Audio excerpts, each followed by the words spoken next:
Karena saya sendiri waktu itu berada di dalam tim yang membuat strategi komunikasi terhadap pendampingan Komnas Perempuan, dan di Komnas Perempuan banyak sekali bukti-bukti tentang terjadinya pemerkosaan di 98. Jadi memang harus berhati-hati komunikasi pejabat kita ke publik.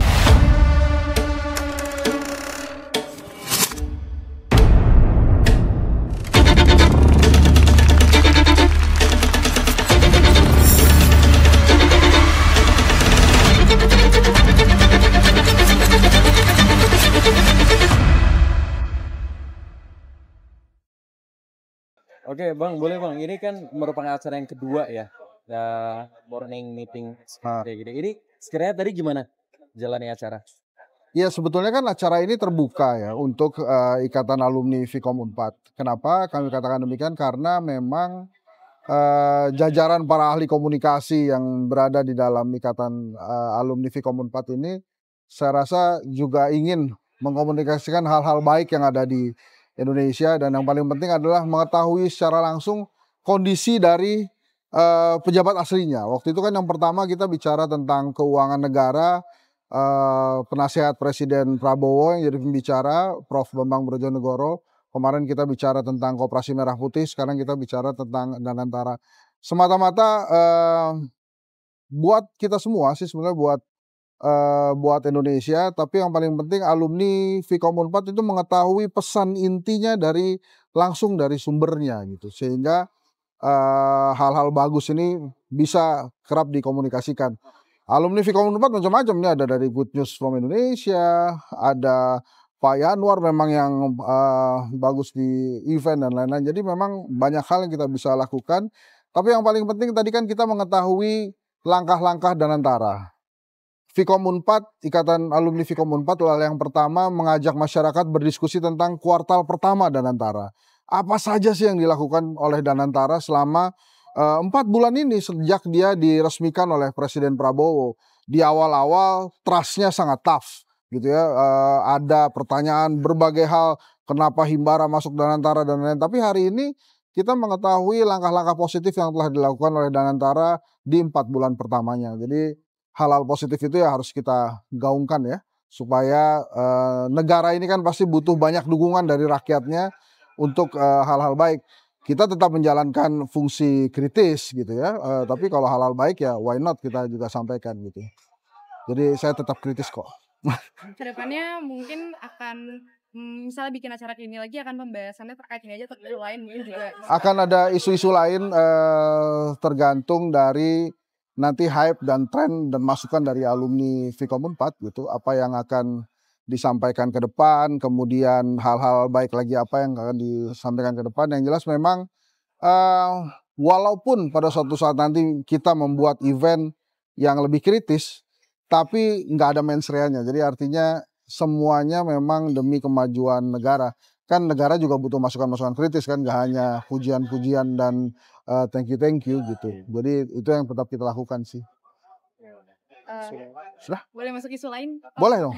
Ini mau nanya terkait Pak Fadlizon. Fadlizon sejarah. Ini yang kemarin sempat booming Ya. terkait pernyataannya soal pemerkosaan 98. Ini kalau dari sisi pengamat politik Bapak, perlu nggak sih sebenarnya beliau ini minta maaf, atau mungkin pola komunikasi seperti apa yang perlu dilakukan mungkin untuk meredam publik? Jadi secara teori itu kan yang harus dilakukan oleh siapapun yang berkomunikasi adalah melakukan research terlebih dahulu. Nah seharusnya pemerintah kembali melakukan research sebelum mengkomunikasikan hal-hal tertentu kepada masyarakat. Jadi memang Pak Prabowo himself berkali-kali mengatakan salah satu tantangan pemerintahannya adalah komunikasi.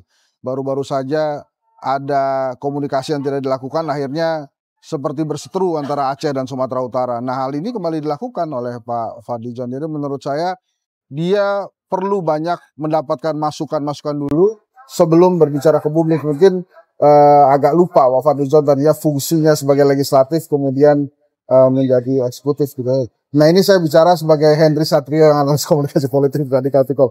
Jadi lain kali kalau menurut saya sebelum bicara ke publik melakukan hal-hal, berkomunikasi dulu dengan banyak pihak, karena kan saya tahu persis Komnas Perempuan melakukan pendampingan.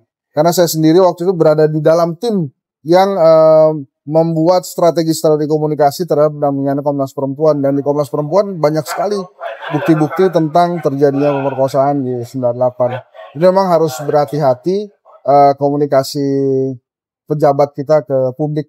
Ini salah satu tantangan yang memang belum selesai, walaupun Pak Prabowo kerap berkata ini salah saya menginginkan kerja, tapi komunikasi ternyata harus dilakukan. Dia berkali-kali bilang saya puas dengan kinerja kabinet saya gitu kan, tapi dia sangat objektif.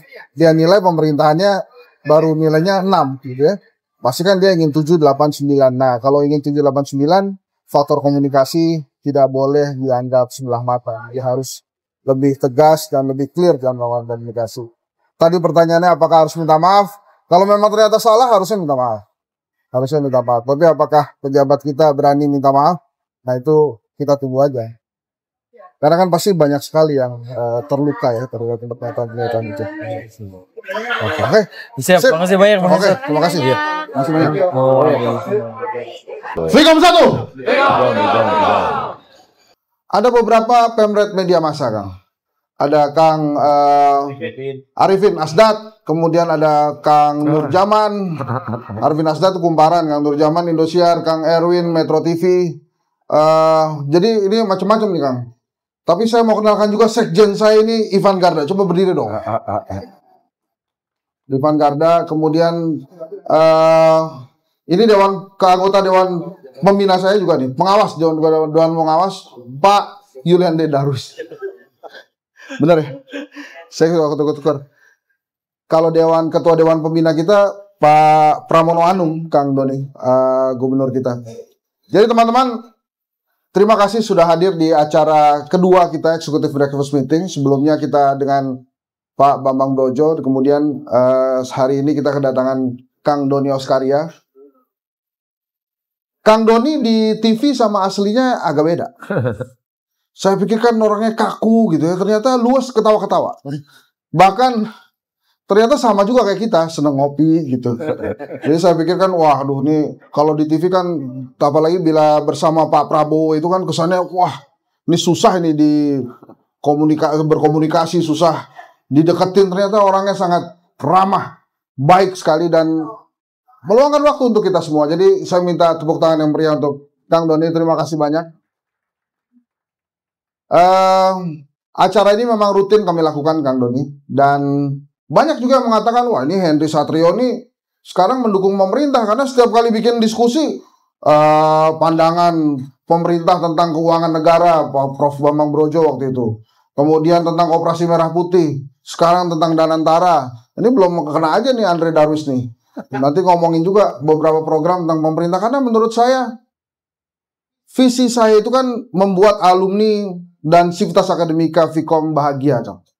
Bersama negara, kalau negaranya maju, sukses, kita juga bahagia. Maka dari itu tidak ada alasan buat IKA Fikom Unpad untuk tidak mendukung program-program pemerintah. Masuk ya?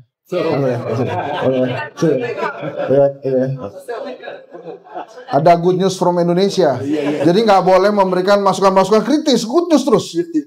Terima kasih. Jadi sekali lagi terima kasih tanpa berlama-lama. Teman-teman dari media massa, dari Metro TV, kemudian Kompas, ada dari TV One. Hari ini bukan tentang Doni Oskaria, tapi tentang Indonesia, tentang Danantara, dan tentu saja tentang IKA Fikom Unpad. Terima kasih. Selamat berdiskusi. Kita dengarkan apa yang akan disampaikan oleh Kang Doni, tapi saya harus sampaikan, seingat saya Kang Doni, yang pakai judul kuartal pertama Danantara ini baru IKA Fikom Unpad. Mungkin yang lain-lain nggak ingat kalau kita udah kuartal pertama, tapi IKA Fikom ingat karena ada yang nyatetin. Terima kasih teman-teman semua. Assalamualaikum warahmatullahi wabarakatuh. Waalaikumsalam. Danantara ini posisi dan fungsinya sebagai sovereign fund Indonesia seperti apa sih? Terima kasih, Kang Ronald. Pertama-tama, Assalamualaikum warahmatullahi wabarakatuh. Waalaikumsalam warahmatullahi wabarakatuh. Pak Dekan yang saya hormati, kemudian Pak Henry sebagai Ketua IKA Fikom, dan para pemret, para sahabat saya. yang sudah hadir pada pagi hari ini. Ini satu kesempatan yang baik buat saya pribadi bisa diundang. Dan saya memang ini mungkin yang pertama kali ya saya hadir di di tempat yang para senior-senior. Saya agak cenderung jarang tampil sebetulnya. Jadi tadi juga saya bilang sama Pak Ensat, silakan tanya apa aja, tapi jangan tulis soal Doni Oskarianya, karena saya agak nggak terlalu nyaman kalau di expose-nya Doninya ya kan, karena memang ini kan sebetulnya ada pekerjaan, jadi substansinya jauh lebih baik untuk kita bahas, kita diskusikan, sehingga nanti pemahaman kita mengenai Danantara jauh lebih baik lagi. Dan alasan saya hadir pada pagi hari ini tentu saja pertama menghormati alma mater saya, Universitas Padjadjaran Bandung, yang membesarkan saya. Saya sebetulnya teman kuliah Pak Kus ya. Jadi satu alma mater, Pak Kus waktu itu 1 tahun di atas saya, tahun 89, saya tahun 90, tapi saya sangat mengidolakan beliau waktu saya kuliah, karena Pak Kus ini dulu ketua senat di FISIP Unpad. Jadi terima kasih ketemu hari ini, idola saya ketemu hari ini dari satu kesempatan.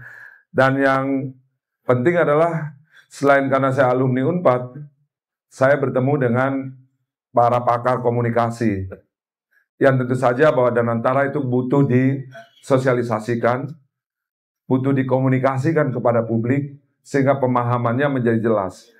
Dan saya selalu sampaikan, saya bisa ditanya apa saja, nggak ada yang perlu ditutupi, karena bagi saya ini bukan sesuatu yang ada yang ditutup-tutupi. Jadi tanya apa aja, buat saya fine-fine aja.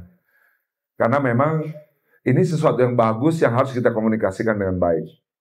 Nah, lalu apa pertanyaan dari Kang Ronald tadi adalah apa sih sebetulnya dari ujung Danantara itu dan apa Sovereign Wealth Fund? Sovereign Wealth Fund itu adalah investasi milik negara yang umumnya dilakukan hampir di semua negara yang maju maupun negara yang setengah maju, umumnya memiliki Sovereign Wealth Fund. Konsep daripada Sovereign Wealth Fund ini adalah mengoptimalisasikan kelebihan daripada pendapatan negara yang diinvestasikan. Ini dulu pemahamannya. Jadi sebagai contoh misalkan kalau pendapatan negaranya 1.000 triliun, kemudian pengeluarannya 800 triliun, 200-nya diinvestasikan supaya memberikan nilai tambah yang maksimal bagi negaranya. Ini adalah umum sekali dilakukan hampir di banyak negara mengenai Sovereign Wealth Fund ini. Tujuannya tentu saja kemudian investasi ini memberikan manfaat, memberikan dampak, dan mempercepat pertumbuhan ekonomi dari satu negara. Lalu ada perbedaan yang cukup signifikan antara Sovereign Wealth Fund Indonesia dengan Sovereign Wealth Fund yang umumnya dilakukan oleh negara lain.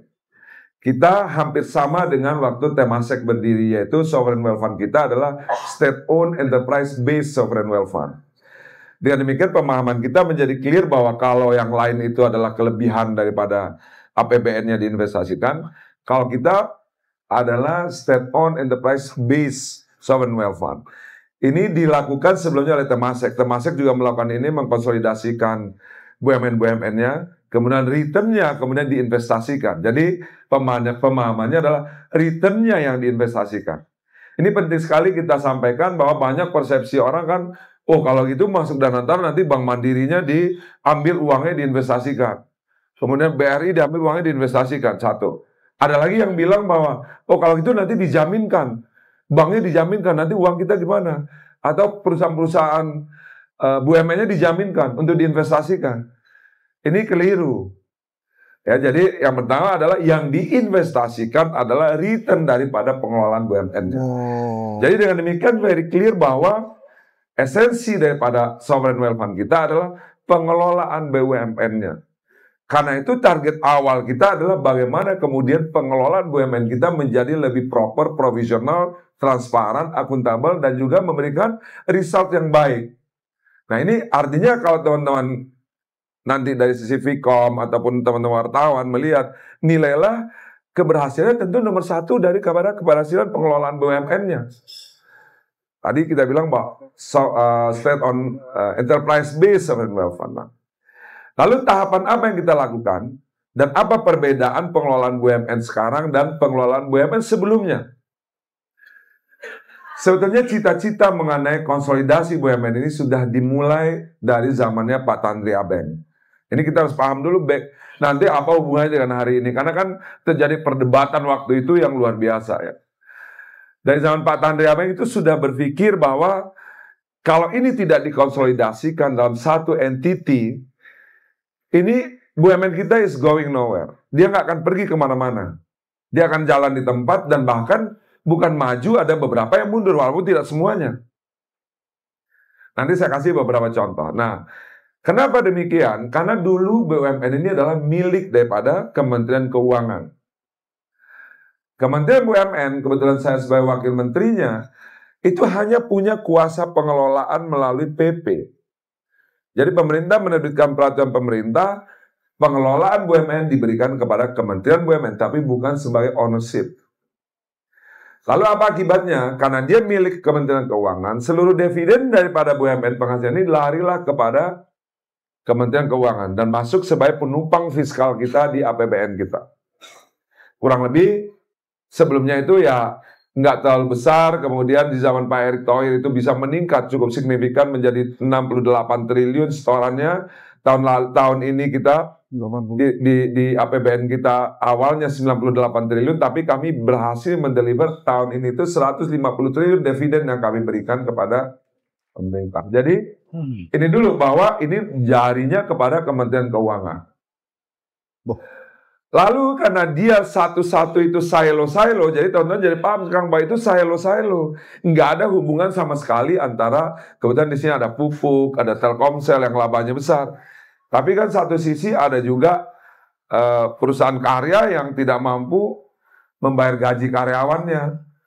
Tidak bisa kita pakai uangnya Telkomsel untuk, dividennya Telkomsel saya pakai untuk membayar gaji Indofarma misalkan, atau Bio Farma. Atau Indofarma, Bio Farma sih oke, tapi Indofarma misalkan yang cuma gajinya 3 miliar sebulan. Padahal kita lihat untungnya BRI 60 triliun. Tapi nggak bisa membantu yang cuma 3 miliar. Kenapa? Karena tidak ada mekanismenya. Mereka tidak terkonsolidasi atas satu entity. Kalau kita mau bantu Indofarma, kita harus ajukan lagi PMN namanya dulu ya kan. Penambahan modal negara. Kita ajukan lagi ke Komisi 6, Komisi 11, kemudian ke Kemenq, misalkan mengajukannya 1 triliun, belum tentu turunnya 1 triliun. Akibatnya apa? Sulit untuk perusahaan kita menghadapi persoalan untuk survive. Contoh kita lihat misalkan, dulu Krakatau Steel begitu mewah, megah ya, waktu kita kecil, waktu saya baru bekerja itu, saya kalau lewat ke Anyar itu, lewat Krakatau Steel itu luar biasa ya, kompleksnya bagus dan lain sebagainya.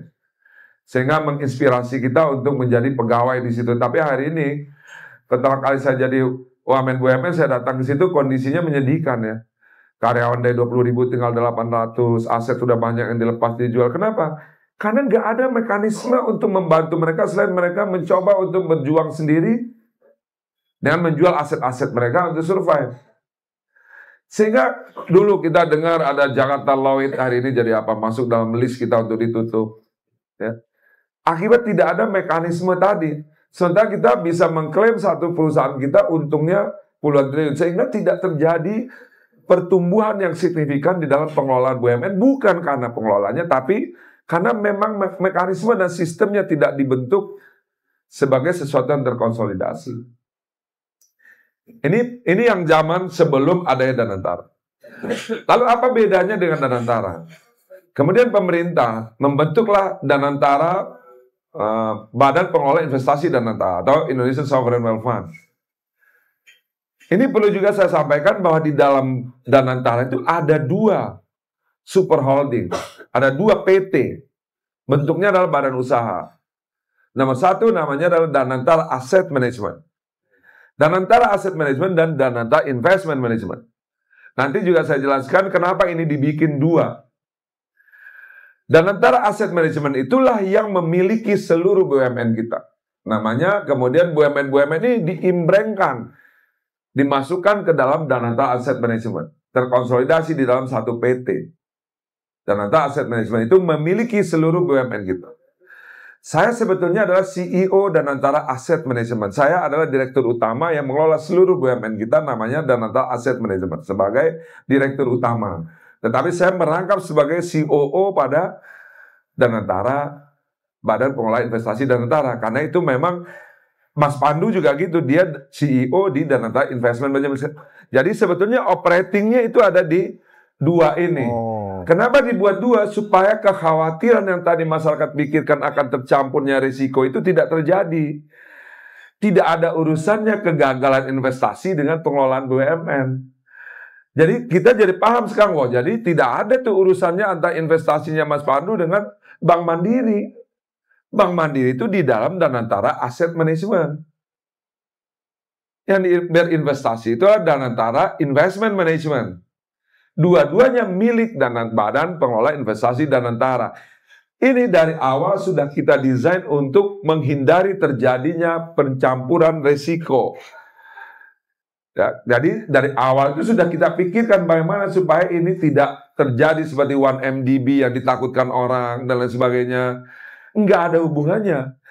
Tetapi justru lebih bagus bagi BUMN kita. Kenapa?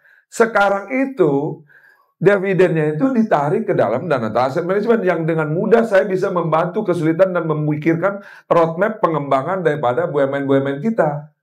Hari ini seluruh perusahaan BUMN itu bisa mendapatkan tambahan equity kalau mereka memiliki bisnis model yang proper, ya, bisnis plan yang baik, kemudian kemampuan organisasi yang baik. Itu mereka bisa datang, CEO-nya bisa presentasi ke kami, kemudian kami melihat bahwa ini proper, ini benar, kemudian kita injek equity untuk tadi perbaikan dan membuat BUMN-nya menjadi sehat. Jadi ini perbedaan yang paling fundamental, bahwa dulu tidak terkonsolidasi, sekarang terkonsolidasi. Tapi ada konsekuensinya, ada. Tidak ada lagi PMN. Ya nggak perlu lagi PMN, karena apa? Dividennya kan nggak ditarik ke atas. Dividennya dikonsolidasikan dan sebagian diinvestasikan, sebagian lagi dipergunakan untuk perkuatan daripada BUMN kita. Sehingga teman-teman sekalian, ke depan itu investasi-investasi yang tadinya kita harapkan dari asing, bahkan banyak sekali ya, investasi kita di hilirisasi itu lebih banyak dibiayai asing daripada kitanya kan, yang lalu-lalu. Kalau sekarang kami menjadi di depan untuk melakukan investasi. Karena kita punya kemampuan untuk melakukan investasi. Lalu apa yang disebut orang tadi? Oh, kenapa kemampuan investasinya menjadi 2.000 triliun misalkan tahun ini?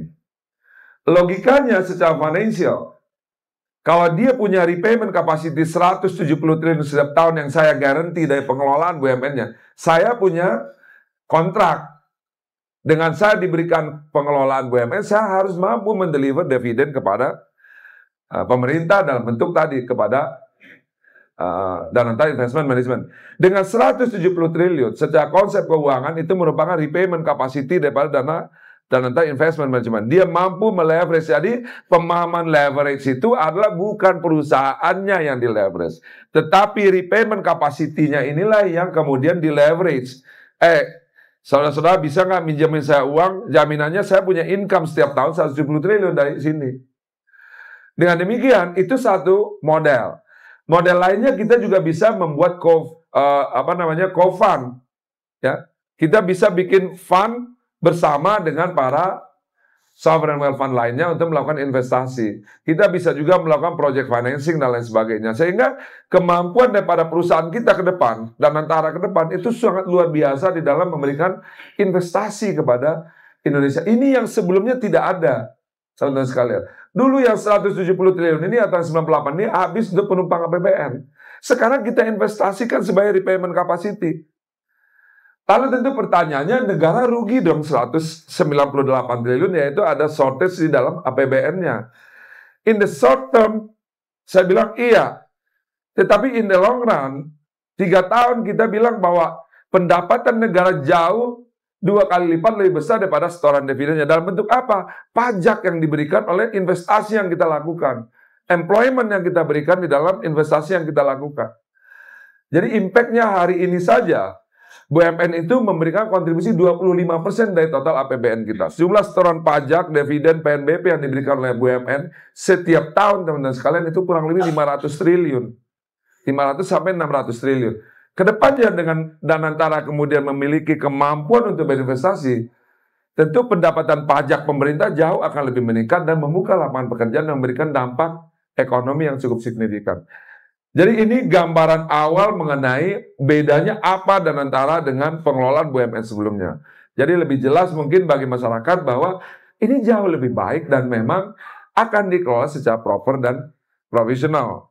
Supaya apa? Karena ada komitmen untuk tadi menyetorkan dividennya untuk diinvestasikan. Berarti begitu Pak Ronald. Kepanjangan ya Pak. Semuanya mendengar dengan seksama kayaknya sekarang ya. Dan saya yakin, ulang dulu. Baru paham. Tepat sasaran semuanya, ahli komunikasi luar biasa gitu ya.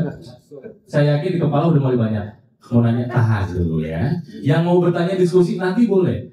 Kami berikan waktu setelah nanti selesai dari Kang Doni ya. Kang, alhamdulillah jadi lebih jelas sekarang yang langsung menjelaskan dari Akang ya. Sekarang kami ingin tahu mengenai highlight tadi deh. Highlight kuartal pertama, apa yang sudah Danantara lakukan, pencapaian apa aja? Dan satu tentu kita membagi priority di 2 tempat supaya juga teman-teman memahami bahwa apa sih yang dilakukan Danantara dalam 3-4 bulan. Yang pertama tentu saja kita memilih dan menempatkan para profesional di dalam pengelolaan Danantara. Mungkin hari ini teman-teman melihat bahwa rata-rata mereka adalah para CEO dengan kualifikasi yang cukup tinggi kita pilih. Ada orang Indonesia yang memang di luar negeri, ya, yang sudah 29 tahun di Amerika, ahli di dalam risk management, 2 orang kita tarik pulang untuk membantu Danantara. Kemudian juga ada yang dari World Bank, ada yang dari segala macam. Pokoknya kita ingin mendapatkan seluruh orang Indonesia terbaik untuk berkontribusi di dalam pengelolaan Danantara. Itu yang pertama. Setelah kita menyusun, kemudian kita juga menyusun tim di BUMN. Ini mungkin teman-teman melihat banyak sekali RUPS perubahan daripada pengurus BUMN. Esensinya adalah pemilihan daripada direksi dilakukan secara tim. Jadi tidak ada orang yang individual mampu menentukan siapa yang menjadi. Bahkan kalau saya cerita nanti off the record atau nanti di tempat lain, even orang yang terkuat pun tidak mau mengintervensi penempatan daripada direksi. Ya, karena memang itu menjadi kunci daripada perjalanan Danantara ke depan. Seperti saya bilang bahwa kita kan sovereign wealth fund yang berbasiskan pengelolaan daripada state-owned enterprise-nya. Karena itu ada tim, ya, kita ada tim assessment yang melakukan proses assessment satu persatu untuk menentukan susunan daripada pengurus dan juga pendalaman daripada perusahaan yang akan dilakukan perubahan pengurus. Jadi kalau saya hari ini ditanya seluruh perusahaan yang sudah melakukan RUP, saya pasti tahu dengan detail problemnya apa, roadmap-nya akan kemana, kemudian juga secara fundamental kita akan melakukan apa, kemudian orang yang cocok untuk menjalankan itu siapa, karena saya sendiri satu persatu saya melakukan interview bersama tim ya, tetapi semua pasti lewat proses yang proper. Jadi kalau dilihat pasti mereka punya alasan kenapa mereka ditempatkan di situ, dan mereka juga tahu bahwa mereka tidak dititipkan oleh siapa-siapa, sehingga memang yang dikedepankan adalah meritokrasinya mereka, kemudian juga kemampuan mereka dan kapabilitas mereka. Ini yang kita lakukan, belum selesai. Dan yang berikutnya sebetulnya kalau di dalam Danantara Asset Management, di dalam pengelolaan BUMN, kita melakukan 4 tahapan yang mungkin juga ini karena memang audiensnya senior-senior, jadi saya bisa bicara agak teknis sedikit, agak profesional sedikit secara komunikasinya. Kita melakukan 4 tahapan di dalam pengelolaan BUMN kita. Nomor 1 yang sedang kami lakukan hari ini perlu juga disampaikan bahwa kita sedang melakukan fundamental business review.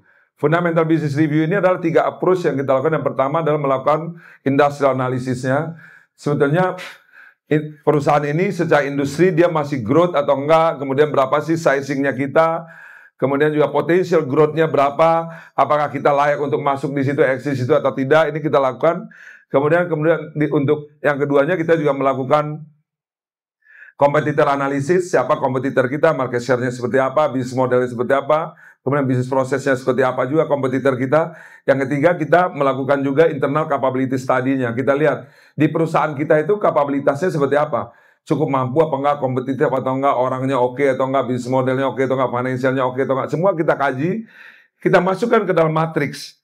Jadi namanya itu matriks mengenai tadi capability daripada perusahaan kita. Sebagai contoh teman-teman sekalian, matriks itu kita buat dalam industri. Ini juga perubahan yang fundamental, jumlah perusahaan kita 888. Ini bukan dicocok-cocokkan, kebetulan aja angkanya 8 semua ya. 888 perusahaan yang ada di induk sampai cucu BUMN kita. Nah, kita masukkan di dalam matriks industri. Contohnya misalnya logistik industrinya. Di dalam logistik itu ada 18 perusahaan kita yang satu sama lain sama bisnisnya dan kecil-kecil, mulai dari ragamnya dan tidak jelas konsepnya. Misalkan logistik, ada Angkasa Pura Logistik, Pos Logistik, Kereta Api Logistik, Pelindo Logistik, Semen Logistik, semua punya. Tapi mereka tidak ada yang main di first miles-nya, ada yang main di last mile-nya, ada yang main di middle miles-nya, ada juga yang main dari ujung ke ujung. Tapi tidak cukup kompetitif. Begitu juga kalau kita lihat misalkan di insurance, kita punya 16 perusahaan insurance. Tapi tidak kompetitif. Karena kecil-kecil ya. Saya rasa juga Jasara Harja punya insurance juga. Ya. Kemudian Pertamina punya Tugu Insur, semua punya insurance. BRI punya insurance, BNI punya insurance. Tapi tidak cukup size-nya, tidak kompetitif. Ini kita masukkan di dalam tadi, di tahap 1 waktu kita melakukan fundamental business review. Hasilnya, outputnya adalah tadi, gambaran mengenai perusahaan-perusahaan kita. Kemudian kita masuk ke tahap kedua yaitu business consolidation.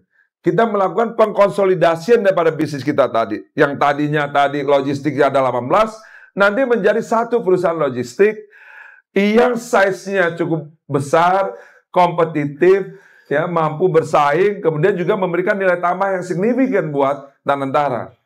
Insurance kita nanti mungkin menjadi 3, ada life insurance, general insurance, credit insurance. Tidak ada lagi yang, tetapi size-nya cukup kompetitif. Sehingga akan terjadi konsolidasi bisnis dari tadinya 888 perusahaan, kita harapkan nanti menjadi tinggal di bawah 200 perusahaan yang memang kokoh kuat. Dulu tidak bisa kita lakukan ini. Karena tidak ada interkorelasinya. Hari ini, kami bisa melakukan itu karena kami pemiliknya secara perusahaan.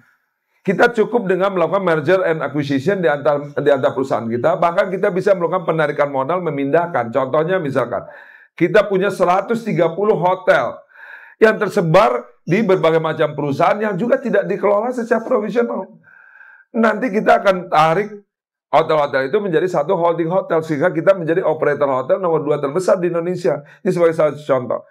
Kita akan melakukan proses-proses, dan ini tahap 1 sudah selesai kami lakukan. Kami akan melakukan tahapan berikutnya, masuk ke konsolidasi. Tahun ini kita harapkan akan terjadi konsolidasi kurang lebih 4-5 industri, termasuk di dalamnya karya, yang akan kita konsolidasikan, sehingga dia menjadi perusahaan yang lebih tepat guna dan sehat. Ya. Tidak lagi masuk ke dalam konglomerasi. Mungkin teman-teman menyadari dulu perusahaannya karya, tapi dia punya PAM, punya tol, punya listrik, punya segala macam. Ya kan? Nanti tidak terjadi lagi. Jadi nanti ya perusahaan tol ya tol, perusahaan bergeraknya di bidang kontraktor ya kontraktor, properti ya properti.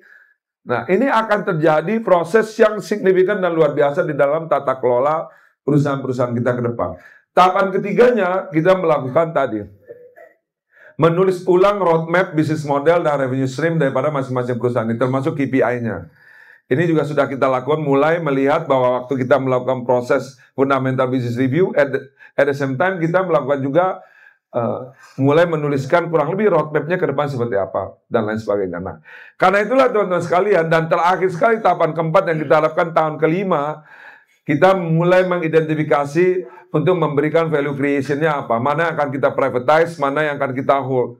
Ya, mana perusahaan-perusahaan menurut kita ini akan lebih bagus kalau dan lebih transparan kalau kita lakukan privatisasi, mana juga yang tidak akan kita privatisasi.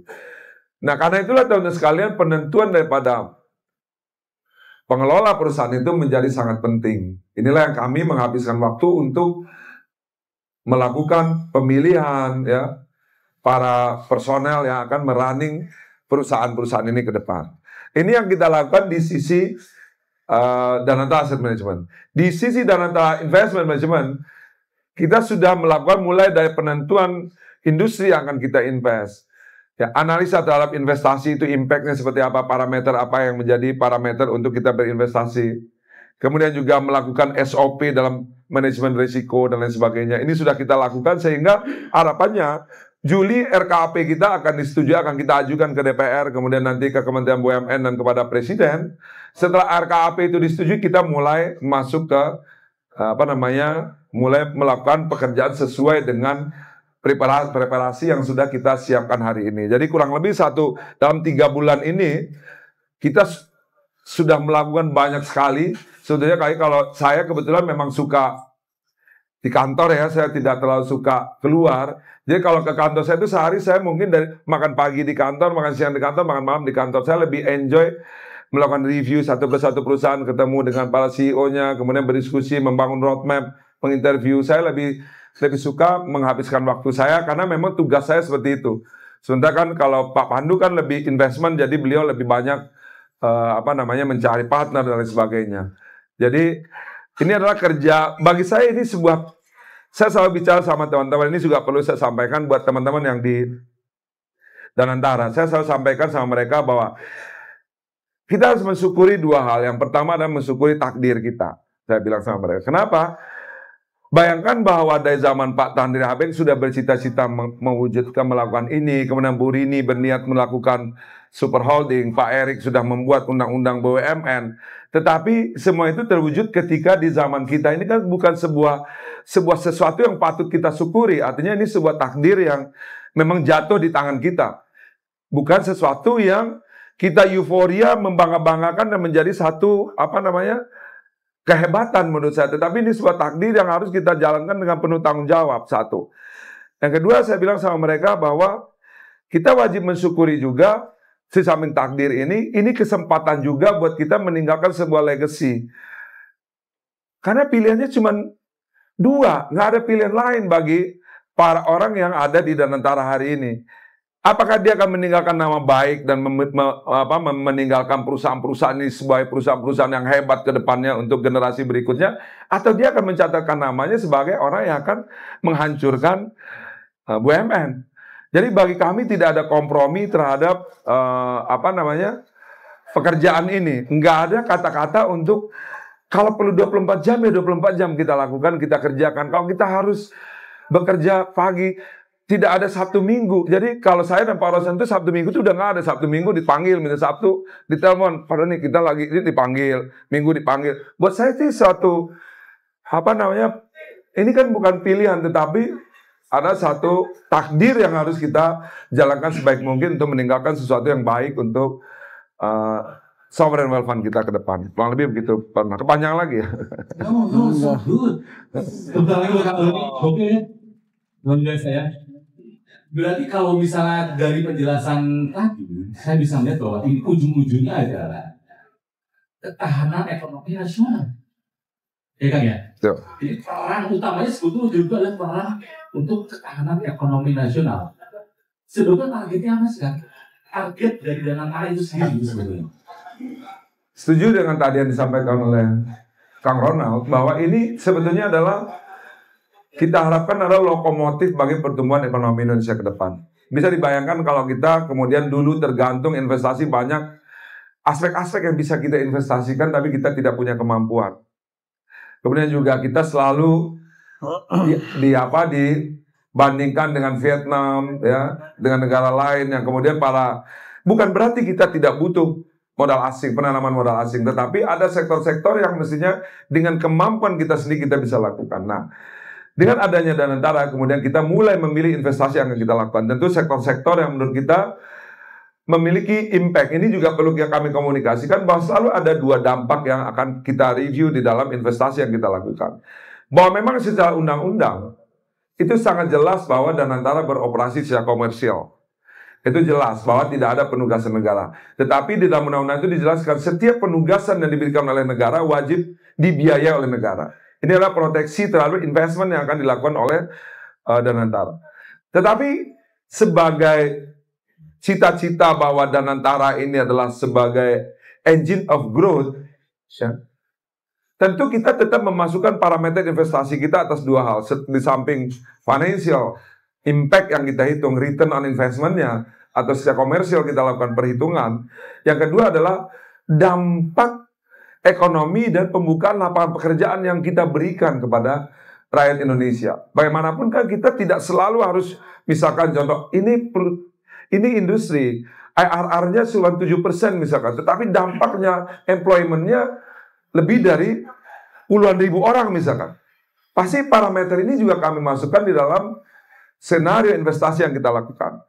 Jadi kalau Pak Ahmad tadi bilang dampak dan antara bagi pertumbuhan ekonomi ini diharapkan justru sangat signifikan. Banyak sektor yang sudah kita identifikasi akan kita segera masuk ke dalamnya. Ini juga nanti pasti akan ada juga wacana diskusi publik ya yang bilang kenapa kok masuk sektor ini ARR-nya cuma 7% misalkan ya kan. Misalkan contohnya walaupun belum kita putuskan misalkan, tetapi mesti dilihat bahwa kita ada indirect impact terhadap pertumbuhan ekonomi Indonesia menjadi parameter juga dalam kita melakukan investasi. Misalkan sektor ini memberikan dampak ekonomi yang signifikan, ya kemudian employment-nya tinggi. Kalau tidak nanti kita menjadi terlalu kapitalis dan terlalu juga toh at the end Dananta ini punya negara. Walaupun tidak bisa diintervensi di dalam penugasan yang menyebabkan rugi. Tetapi ini tentu parameter yang juga kita lakukan analisa di dalam itu. Nah, karena itulah bahwa memang diharapkan oleh pemerintah Dananta ini menjadi lokomotif bagi pertumbuhan ekonomi kita ke depan, membuka lapangan pekerjaan yang banyak, berinvestasi di sektor-sektor yang memberikan nilai tambah signifikan bagi Indonesia, baik itu di sisi hilirisasi, pertanian, perikanan, ya, electric vehicle, battery, ini semua akan kita lakukan. Kita mungkin sudah mulai invest di beberapa sektor yang nanti tentu akan ada preskon juga dari tim Dananta untuk menyampaikan, dan termasuk juga kami akan melakukan perkuatan internal. Nanti akan ada preskon juga dalam 1-2 hari ini saya akan menyampaikan perbaikan apa yang kita lakukan. Saya maunya semua dikomunikasikan dan transparan, tidak ada yang perlu kita tutupi. Jadi tidak ada yang kita kalau kita berinvestasi, kita melakukan perbaikan terhadap perusahaan, tentu harus kita buka kepada publik dan transparan, dan why-nya sangat jelas. Misalnya kami akan melakukan fundamental turnaround daripada salah satu perusahaan kita secara fundamental. Kita pikirkan semuanya dengan detail, termasuk orangnya akan berani, kalau perlu konsultan, didampingi konsultan. Kemudian juga kita melakukan penambahan equity kepada perusahaan itu. Ini kita lakukan sangat terbuka, dan saya siap untuk ditanya apa saja mengenai setiap keputusan yang kita ambil di dalam langkah yang dilakukan oleh Dananta. Karena itu memang kita harapkan nanti Dananta ini menjadi engine of growth dan lokomotif bagi perekonomian Indonesia ke depan, Kang Ronald. Terima kasih. Begini kan, melihat kondisi saat ini, Indonesia tentu terpengaruh dengan kondisi global. Ya, katanya ekonomi sedang tidak baik-baik saja, ditambah dengan situasi memanas di Timur Tengah, daya beli masyarakat menurun dan lain sebagainya. Sebetulnya tantangan dan peluangnya apa dalam jangka pendek, menengah, dan panjang Dananta? Tentu saja tantangan melihat situasi global hari ini itu semakin memperkuat keyakinan kita, dan semakin bersyukur kita punya sovereign wealth fund, punya Dananta, sehingga ketergantungan kita ini juga dari dari pemerintah sangat jelas bahwa kita boleh membutuhkan, tentu saja sebagai negara yang terbuka kita membutuhkan support daripada negara-negara lain dalam bentuk penanaman modal asing. Tetapi kita sebagai bangsa yang berdaulat juga harus mampu memikirkan diri kita sendiri. Nah, dengan situasi yang hari ini itu jelas bahwa dengan keberadaan Dananta, kita mampu tetap melakukan investasi. List of investment yang sudah kita lakukan itu banyak sekali. Jadi dalam jangka pendek tentu saja ini akan memberikan dampak sekali lagi. Kemudian untuk jangka menengahnya, tentu kita ingin Dananta ini tidak hanya berinvestasi di dalam negeri, tapi kita juga melihat investasi di luar negeri. Dalam bentuk tadi yang menunjang sektor-sektor yang menjadi kebutuhan kita. Misalkan di sisi pangan, energi, untuk mensecure kebutuhan daripada dalam negeri kita akan berinvestasi juga di luar negeri tentunya. Dan untuk jangka panjang tentu saja bagaimana kemudian membuat Dananta ini mampu sepanjang masa menjadi perusahaan atau badan investasi yang setara, ya. Bahkan kalau kita harapkan menjadi lebih baik daripada sovereign wealth fund yang lain. Dan memang kita berupaya ke arah situ dengan menempatkan para profesional dengan pengalaman yang luar biasa. Jadi kalau kita lihat susunan daripada BPI Dananta itu memang isinya orang-orang yang sangat berpengalaman di bidangnya masing-masing. Dan rata-rata adalah CEO dan mantan CEO yang reputasinya cukup baik. Itulah yang kita invite untuk datang. Dan sehingga nanti Dananta ini paling tidak kita bisa wariskan lah. ya, dan menjadi lokomotif bagi pembangunan Indonesia ke depan. Kurang lebih begitu, Kang Ronald. Iya, terima kasih Kang. Menempatkan orang yang tepat itu adalah salah satu kunci ya. Nah, ini pertanyaan terakhir kan sebelum kita lanjut diskusi ya. Kolaborasi apa nih yang kira-kira bisa dilakukan dengan IKA Vkom Unpad?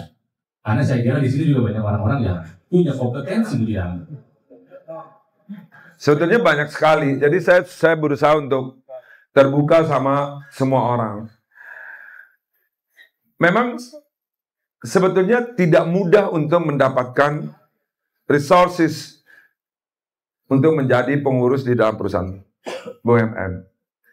Kita sangat terbuka, siapapun boleh menitipkan CV ke kita dan kita pasti shortlist dan kita lakukan.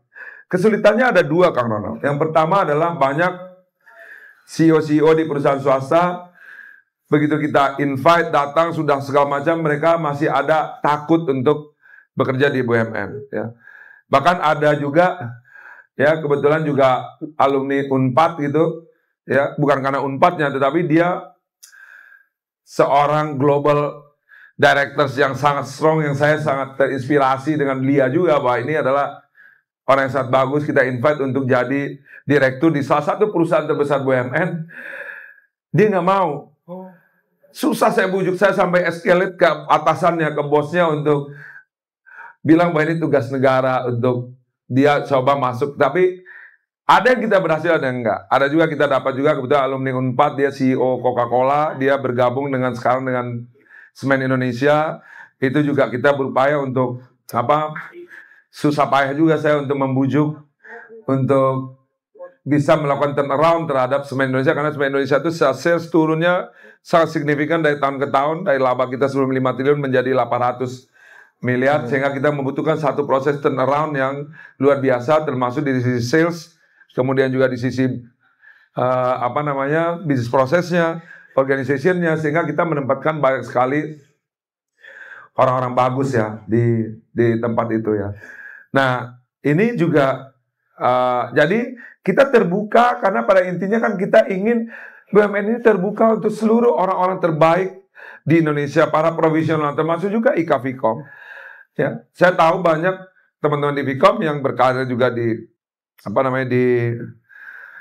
BUMN. Tentu kita harapkan bahwa ini nanti juga memberikan kontribusi yang maksimal. Bekerjalah secara profesional. Saya berkali-kali menyampaikan setiap habis Rupsu saya selalu panggil boardnya dan saya sampaikan 5 message kepada mereka bahwa saya tidak minta macam-macam. Nomor satu adalah saya sampaikan bahwa kalian tidak ada satupun boleh berutang budi kepada siapapun, karena kalian dipilih secara profesional berdasarkan kepada kompetensi. Yang kedua, saya bilang sama mereka, kalian tidak boleh ada yang menekan-nekan. Jadi tidak ada boleh pekerjaan yang ditekan karena nama si A, nama si B, nama si C. Kalau ada yang menekan, laporkan ke saya juga akan melaporkan. Kalau saya mampu, kalau saya tidak mampu, saya melaporkan lagi ke atasnya. Jadi saya bilang tidak boleh bekerja dalam tekanan, lakukan secara profesional. Yang ketiga, saya bilang sama mereka, saya tidak suka orang main golf di weekdays. Bukan apa-apa, saya bilang itu memberikan optik yang tidak bagus kepada masyarakat. Kita kan digaji proper, digaji bagus. Masa ya kita hari kerja ada di lapangan golf. Menurut saya itu, saya bilang saya tidak bisa mentolerir itu. Bukan buat kepentingan saya, tetapi kita harus menjaga bahwa BUMN ini korporasi. Yang keempat, saya bilang saya tidak suka orang punya protokol banyak-banyak itu. Ya, bahkan istri juga ada protokolnya. Itu saya bilang, saya rasa itu, saya ketemu juga banyak CEO di dunia, tidak ada yang punya protokol 10, ya ajudannya 8 gitu. Saya bilang kita apalagi pegawai negara. Ini kan pekerjaan aja. Saya merasa juga nggak ada ajudannya, saya datang sendiri aja. Kalau saya datang sendiri aja, kenapa mesti pakai puluhan gitu ya kan? Saya bilang istri saya juga nyetir sendiri, nggak ada ajudannya, nggak ada sopirnya, sopir di rumahnya. Kalau ngantar anak saya, istri saya nyetir sendiri ya kan? Maksud saya tuh ini kan pekerjaan yang harusnya kita syukuri untuk melakukan pengabdian gitu. Saya nggak tahu suka. Saya bilang sama mereka, saya mulai hari ini bukan apa-apa. Kalau ketahuan nanti sama bos kita juga mereka nggak suka. Masa ya BUMN, lu pegawai aja gayanya udah kayak apa gitu kan? Kan digaji. Saya bilang, saya bilang saya nggak tahu suka dan saya minta ini jangan dilakukan. Yang terakhir saya minta sama mereka adalah saya nggak mau istri terlibat di dalam urusan kantor. Saya nggak mau tuh isi nentuin hordeng, isi nentuin penyanyi, isi nentuin acara gitu. Ini kan kantor, bukan warisan orang tua gitu. Jadi bagi saya ini sebetulnya basic. Tapi basic ini akan mempengaruhi behavior. Karena kalau hal-hal ini dilakukan, behaviornya pasti keliru. Nah, sekarang saya sudah happy tuh kalau datang ke Darantara yang tadinya ada di rute yang ajudannya 15, sekarang dia datang sendiri. Saya bilang, wah bagus ini datangnya udah sendiri. Sempat saya pernah mengusir para ajudan itu di lantai, waktu saya masih di Plaza Mandiri. Saya bilang, ini kenapa orang ramai sekali ya kan? Di lantai, saya usir semua, saya nggak mau lagi lihat ada orang, emangnya mau diculik, siapa yang mau culik mereka juga ya kan? Jadi maksud saya ini, hal-hal yang kita mau coba, menjadikan culture baru buat, nah begitu juga untuk teman-teman di Vkom, tentu terbuka banyak sekali peluang, ya. Terbuka banyak sekali peluang untuk berkarir, karena memang kita ingin menginvite siapapun, orang Indonesia terbaik bahkan dari luar negeri, dari swasta, dan saya membutuhkan karena kita pakai headhunter pun kesulitan mendapatkan orang. Jadi kalau teman-teman ada referensi, ya. Beda loh, titipan itu kan pemaksaan. Kalau itu referensi kan kita lakukan proses. Kalau orang bagus, why not gitu. Kita butuh sourcing yang banyak mengenai calon-calon pemimpin di BUMN kita. Kurang lebih begitu, Kang Lono. Ya, terima kasih ya.